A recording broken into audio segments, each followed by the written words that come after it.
Aujourd'hui, un accord discret redessine le pouvoir au Sahel.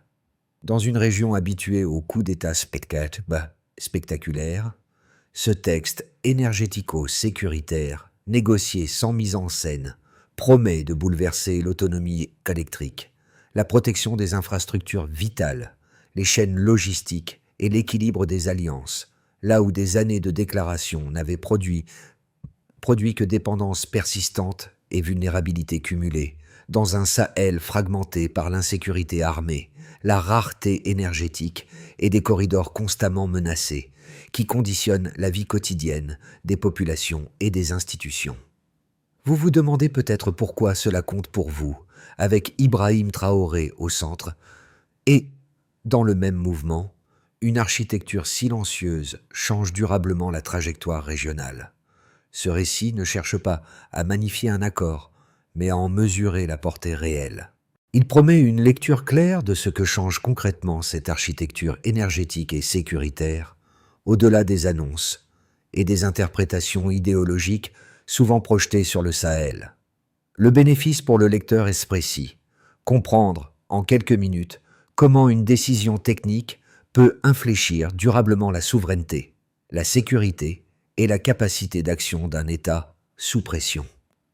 L'enjeu est élevé, car l'énergie n'est pas ici un confort moderne, mais une condition de survie institutionnelle. Quand l'électricité vacille, les hôpitaux s'arrêtent, les centres de commandement se fragilisent, et les territoires isolés basculent hors du contrôle étatique. Dans ce contexte, chaque choix stratégique engage bien plus qu'un secteur administratif. Ce qui est en jeu dépasse le Burkina Faso. Il s'agit de savoir si un pays longtemps dépendant peut transformer une faiblesse structurelle en levier de stabilité, sans validation extérieure permanente. C'est cette promesse et ces risques que cette analyse s'engage à examiner sans détour. La première révélation tient en un chiffre discret mais lourd de sens. Entre 2023 et 2024, l'accès national à l'électricité n'a progressé que de 21,7% à 22,5%, un mouvement trop faible pour infléchir la trajectoire d'un pays pris dans une double crise. Ce frémissement révèle une impasse structurelle. Sans rupture rapide, le système énergétique burkinabé restait condamné à l'instabilité. Ce constat éclaire le décor dans lequel s'inscrit l'initiative portée par Ibrahim Traoré. Le réseau électrique, conçu pour une autre époque, ne supportait ni la croissance démographique, ni l'étendue territoriale d'un pays où la majorité des zones rurales demeurent isolées. Les coupures répétées ne relevaient pas d'un simple désagrément. Elles paralysaient les hôpitaux, fragilisaient les centres de commandement et rendaient chaque activité économique dépendante de générateurs vulnérables. L'énergie cessait d'être un outil de développement pour devenir un facteur de fragilité quotidienne. À cette faiblesse s'ajoutait une pression sécuritaire extrême. Le Sahel concentrait alors plus de la moitié des morts liés au terrorisme dans le monde, transformant chaque ligne de transmission, chaque convoi de carburant et chaque poste électrique en cible potentielle. Dans ce contexte, séparer politique énergétique et les stratégies de défense revenait à ignorer la réalité du terrain. C'est précisément cette séparation que le pouvoir a choisi de rompre. La lecture stratégique d'Ibrahim Traoré repose sur un principe simple. L'énergie constitue un socle de souveraineté. Elle conditionne la capacité de l'État à protéger ses infrastructures, à financer son industrialisation et à maintenir une présence effective dans les territoires contestés, d'où l'option d'un partenariat intégré, pensé non comme un contrat sectoriel, mais comme une architecture mêlant technologie, formation et sécurisation à long terme. Une microscène illustre cette bascule. Dans une localité du Nord, une équipe technique parvient à stabiliser une ligne électrique dégradée depuis des années, réduisant les coupures nocturnes qui facilitaient les incursions armées. Le gain est modeste à l'échelle nationale, mais pour les habitants, il redéfinit la perception de l'État. Une nuit éclairée devient un signal de protection. Ainsi se dessine le cadre réel de l'accord. Non une promesse abstraite, mais une réponse à une contrainte mesurable, où chaque point d'électricité supplémentaire pèse autant que n'importe quel discours politique. Pour comprendre la portée concrète de l'accord, il faut quitter les textes et suivre les premiers acteurs qui en incarnent l'exécution. Le rôle de personnage guide n'est pas tenu par un individu unique, mais par une chaîne humaine composée d'ingénieurs, d'opérateurs et d'unités de protection, soudain placées au cœur d'une priorité nationale clairement définie.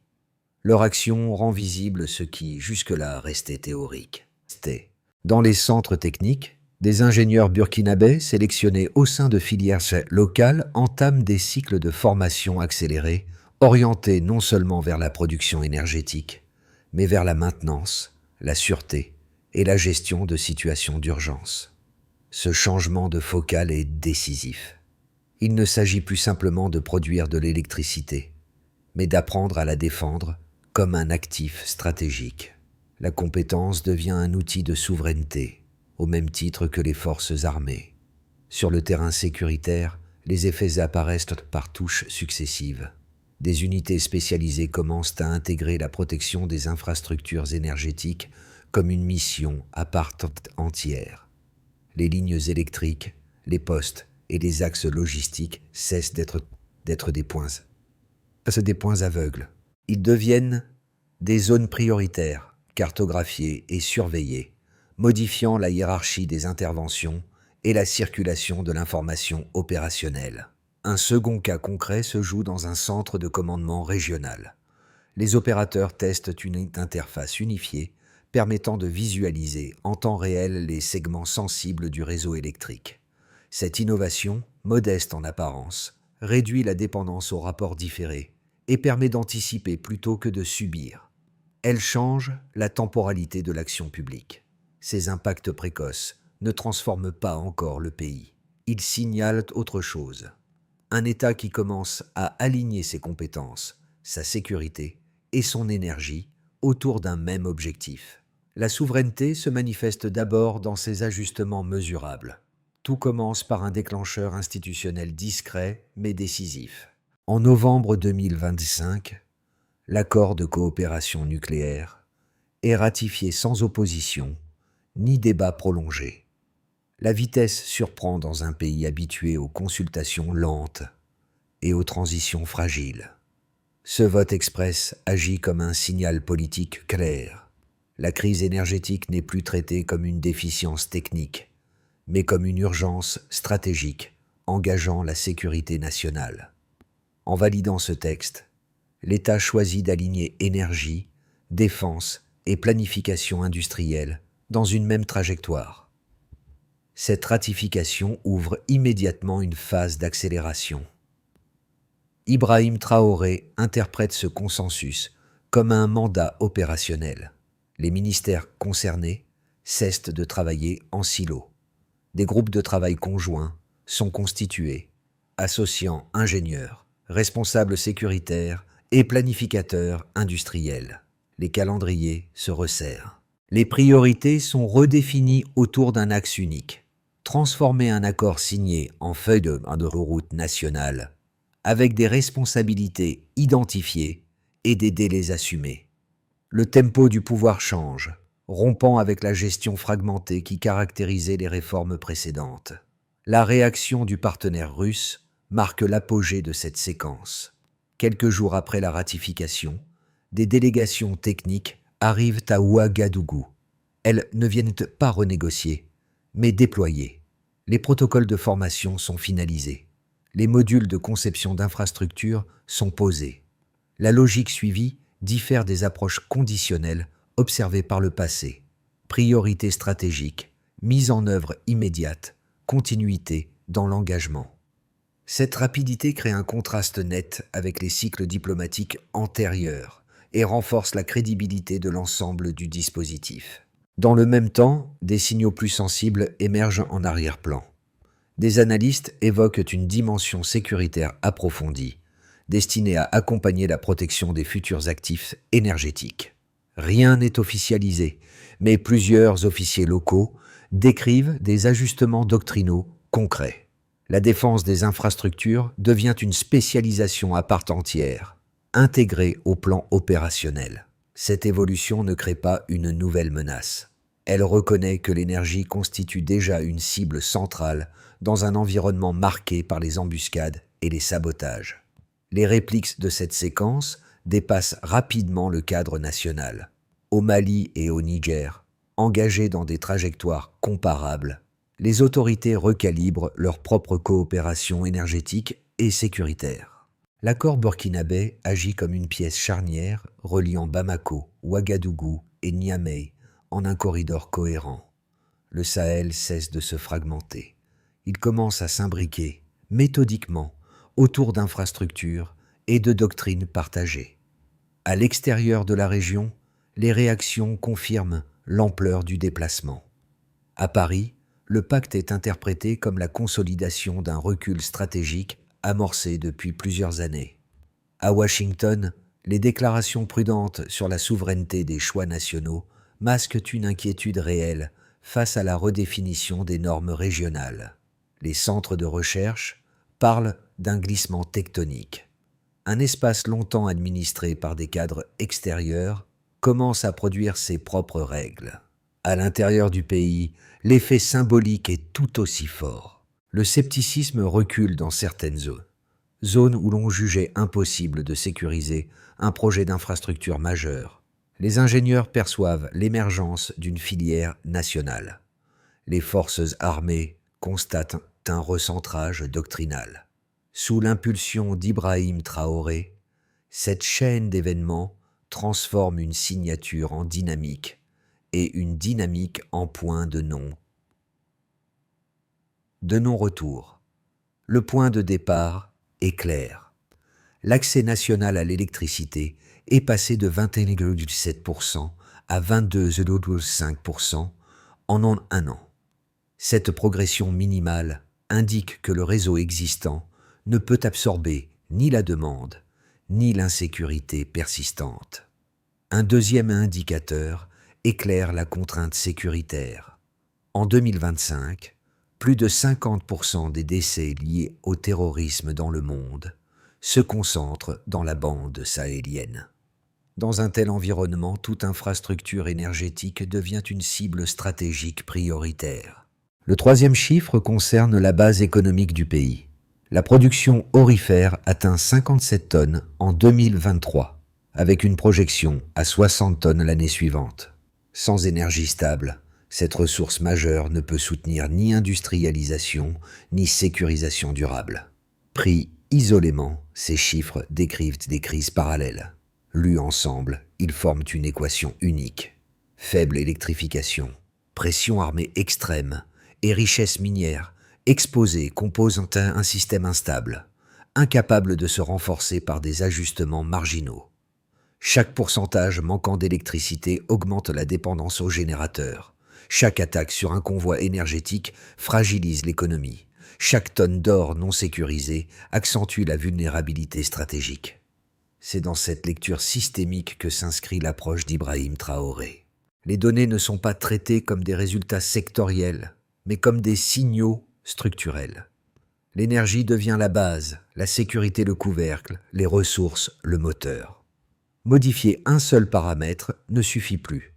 Il faut aligner les trois pour espérer sortir du cycle de dépendance et de fragilité. Ces preuves quantitatives ne promettent pas un succès immédiat. Elles justifient une rupture de méthode. Face à des chiffres aussi contraignants, l'inaction n'est plus une option rationnelle, mais un choix de déclin programmé.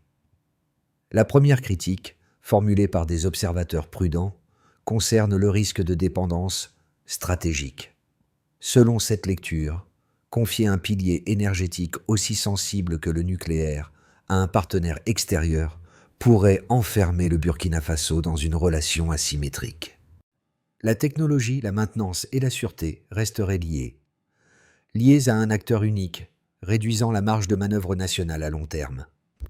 Des précédents internationaux sont souvent invoqués, où des partenariats énergétiques ont créé des coûts de sortie élevés et une autonomie limitée dans la gestion quotidienne des infrastructures critiques. La seconde critique porte sur la sécurité. Dans une région où la violence armée reste intense ériger une infrastructure de haute valeur symbolique et opérationnelle pourrait attirer davantage l'attention des groupes armés. Cette vision considère le projet nucléaire comme un multiplicateur de risques. Protéger un tel site exigerait des dispositifs complexes, potentiellement supérieurs aux capacités actuelles de l'État, et pourrait détourner des ressources déjà rares au détriment d'autres priorités sécuritaires urgentes. Ces deux arguments sont cohérents. Ils méritent d'être pris au sérieux. Pourtant, l'analyse des éléments concrets de l'accord nuance fortement ces craintes. Le partenariat n'est pas conçu comme un simple transfert technologique figé. Il intègre la formation d'ingénieurs locaux, la montée en compétences progressives et la maîtrise des protocoles de maintenance. L'objectif affiché n'est pas de déléguer indéfiniment, mais de construire une capacité nationale capable de fonctionner, d'entretenir et de sécuriser les installations sur le long terme. Sur le plan sécuritaire, l'argument du risque additionnel se heurte à une réalité déjà existante. Les infrastructures énergétiques actuelles sont quotidiennement ciblées. Convois de carburant attaqués, lignes sabotées, zones rurales plongées dans le noir. Le projet ne crée pas une vulnérabilité nouvelle. Il oblige à traiter une vulnérabilité ancienne de manière systémique. En structurant la protection autour d'un actif central, l'État est contraint d'élever l'ensemble de son dispositif de sécurisation des infrastructures, au lieu de réagir de façon dispersée. Dans cette perspective, la stratégie portée par Ibrahim Traoré apparaît moins comme une fuite en avant que comme un choix de rationalisation. Elle accepte le risque, mais refuse l'immobilisme. Le pari n'est pas l'absence de menaces, mais la capacité à les intégrer dans une architecture plus cohérente, où l'énergie, la sécurité et la compétence nationale avancent de concert. Ces critiques affaiblies, la question se déplace. Non pas faut-il éviter tout risque, mais comment le transformer en levier de structuration étatique. Ce point de bascule change la lecture de l'ensemble du processus. Ce qui se met en place n'est pas seulement une réponse à une pénurie électrique, mais l'installation d'un précédent stratégique dans une région longtemps pensée comme périphérique. L'accord agit comme une matrice organisationnelle. Il force l'État à se structurer autour d'un actif qu'il ne peut ni improviser ni abandonner. À partir de ce moment, chaque décision administrative, sécuritaire ou industrielle est contrainte de s'aligner sur une exigence de cohérence. Cette révélation éclaire le rôle central d'Ibrahim Traoré sous un angle différent. Il ne s'agit pas d'un geste symbolique destiné à marquer une rupture diplomatique, mais d'un choix méthodique visant à verrouiller une trajectoire. En liant énergie, sécurité et formation, le pouvoir crée un système où le retour en arrière devient coûteux, non politiquement, mais opérationnellement. Les institutions, une fois synchronisées, résistent davantage aux oscillations conjoncturelles. Ce changement de perspective modifie aussi la compréhension régionale. Le Burkina Faso cesse d'apparaître comme un simple bénéficiaire d'assistance ou un terrain d'affrontement. Il devient un point d'ancrage, un État qui expérimente une architecture reproductible, susceptible d'être observée, adaptée ou contestée par ses voisins. Le projet n'est plus isolé, il devient un signal adressé au corridor sahélien. La véritable révélation est là. L'accord n'annonce pas un résultat. Il impose une méthode qui transforme une fragilité chronique en contrainte structurante et une contrainte en levier de recomposition du pouvoir étatique. Du côté de l'État, les effets sont d'abord institutionnels. La coordination entre les ministères de l'énergie, de la défense et de l'industrie devient une nécessité opérationnelle, non plus une option administrative. Les décisions s'inscrivent dans des cycles plus courts, dictés par la protection d'actifs critiques et la continuité du service électrique. Cette synchronisation renforce la capacité de l'État à agir de manière cohérente dans un environnement instable. Sous cette impulsion, Ibrahim Traoré ancre la planification énergétique dans le cœur même de la gouvernance sécuritaire. Pour les entreprises, la dynamique change la perception du risque. Les acteurs locaux, notamment dans les secteurs miniers, métallurgiques et logistiques, anticipent une amélioration progressive de la fiabilité énergétique. Moins qu'en de coupures signifie moins de pertes opérationnelles et une meilleure visibilité pour l'investissement. La perspective d'une infrastructure structurante envoie un signal clair. Le pays ne se contente plus de gérer l'urgence, il prépare un socle industriel. Cette projection modifie les calculs économiques à moyen terme.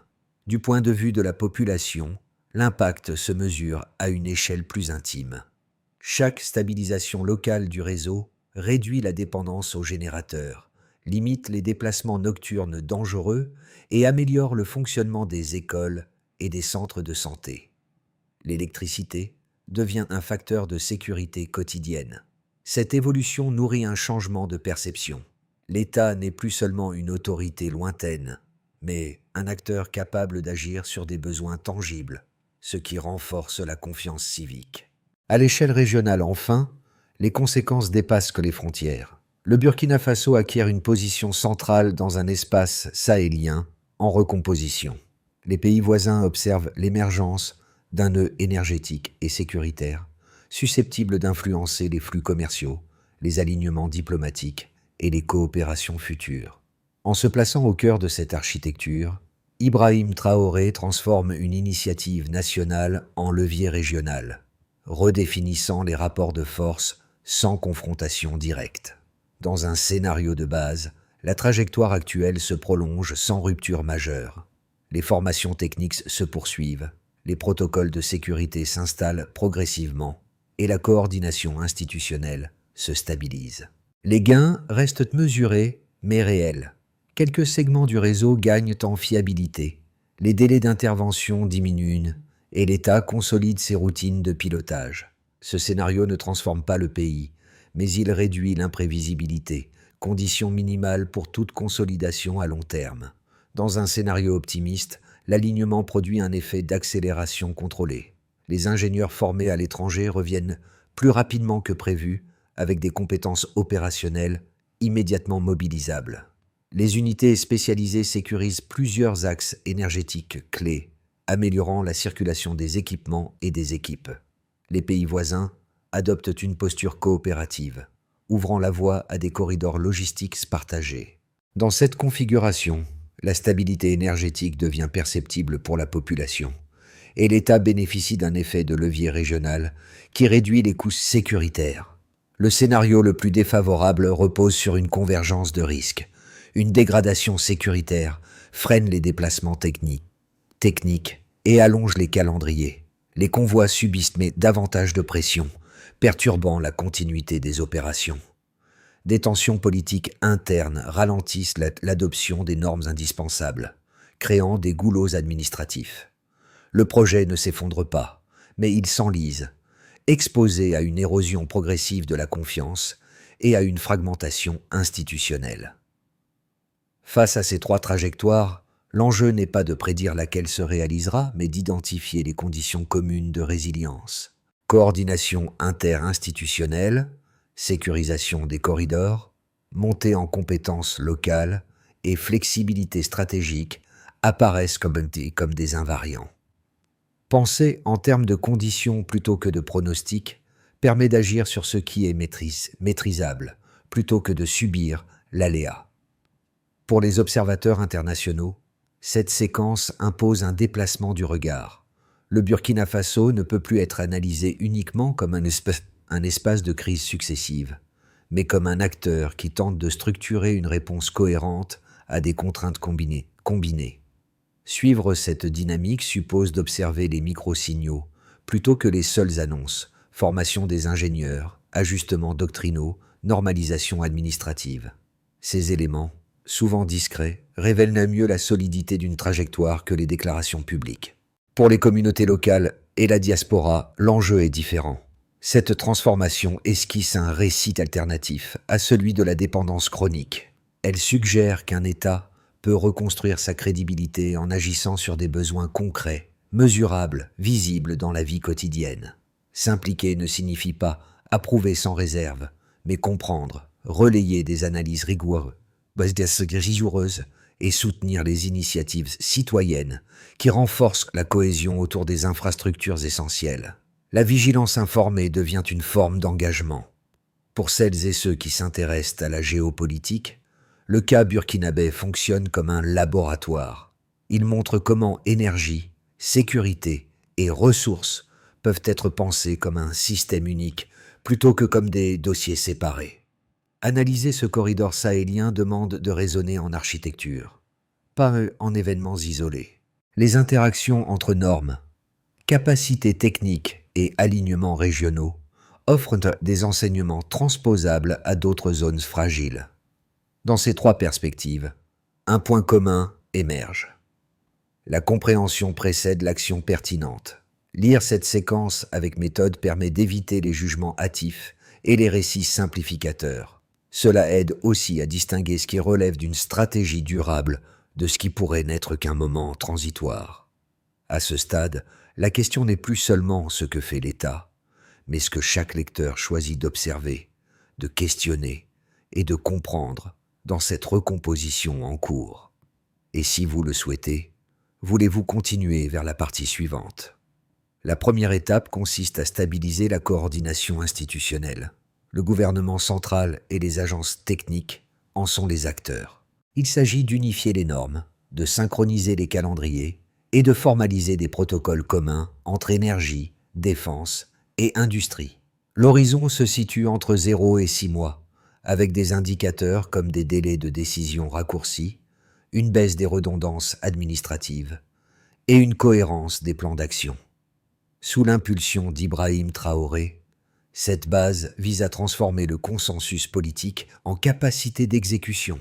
La deuxième étape porte sur la sécurisation progressive des corridors énergétiques. Les forces spécialisées et les autorités locales en sont les acteurs. Il faut cartographier les segments vulnérables, prioriser la protection des axes critiques et standardiser les réponses aux incidents. L'horizon se situe entre 3 et 12 mois, avec des indicateurs comme une diminution des interruptions liées aux attaques, une continuité logistique et un temps d'intervention réduit. La sécurité devient un prérequis mesurable de la performance énergétique. La troisième étape vise l'élévation des compétences nationales. Les ingénieurs burkinabés et les instituts partenaires en sont les acteurs. Il s'agit de finaliser les cycles de formation, de transférer les savoir-faire cœur et de standardiser la maintenance. L'horizon se situe entre 6 et 18 mois, avec des indicateurs comme l'autonomie opérationnelle, la qualité des diagnostics et la rapidité de résolution des pannes. L'objectif est de réduire la dépendance par la maîtrise. La quatrième étape organise l'intégration régionale contrôlée. Le Burkina Faso et les pays du corridor sahélien en sont les acteurs. Il s'agit de créer des cadres communs pour la circulation logistique et le partage d'expertise. L'horizon se situe entre 9 et 24 mois, avec des indicateurs comme des accords techniques opérationnels, une fluidité transfrontalière et une mutualisation des coûts sécuritaires. Cette ouverture renforce la résilience sans diluer la souveraineté. Ensemble, ces étapes traduisent une méthode séquencée, mesurée, ajustée. Elles transforment une ambition en trajectoire gouvernable, où chaque progrès renforce le suivant. Le fil conducteur de cette histoire ne se trouve pas dans les salles de négociation, mais dans une scène presque banale évoquée plus tôt. Une ligne électrique réparée, surveillée, maintenue. Ce détail technique, porté par des ingénieurs et des opérateurs longtemps invisibles, résume la transformation en cours. Il rappelle que la souveraineté ne commence pas par de grands symboles, mais par la capacité à rendre un service fiable là où il faisait défaut. Sous l'impulsion d'Ibrahim Traoré, cette logique s'est imposée comme une discipline collective plutôt qu'un récit héroïque. Former, sécuriser, coordonner deviennent des gestes répétés, parfois ingrats, mais cumulativement puissants. Chaque protocole harmonisé, chaque compétence transmise, chaque infrastructure protégée ajoute une couche de cohérence à un État qui cherche moins à impressionner qu'à tenir dans la durée. Cette progression lente modifie aussi l'imaginaire national. L'électricité cesse d'être perçue comme un privilège aléatoire pour devenir un marqueur d'ordre et de continuité. Les institutions gagnent en crédibilité lorsqu'elles produisent des effets tangibles.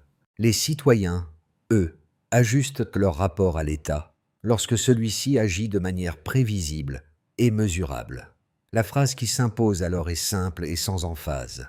La souveraineté se construit par solidité, pas par symbole.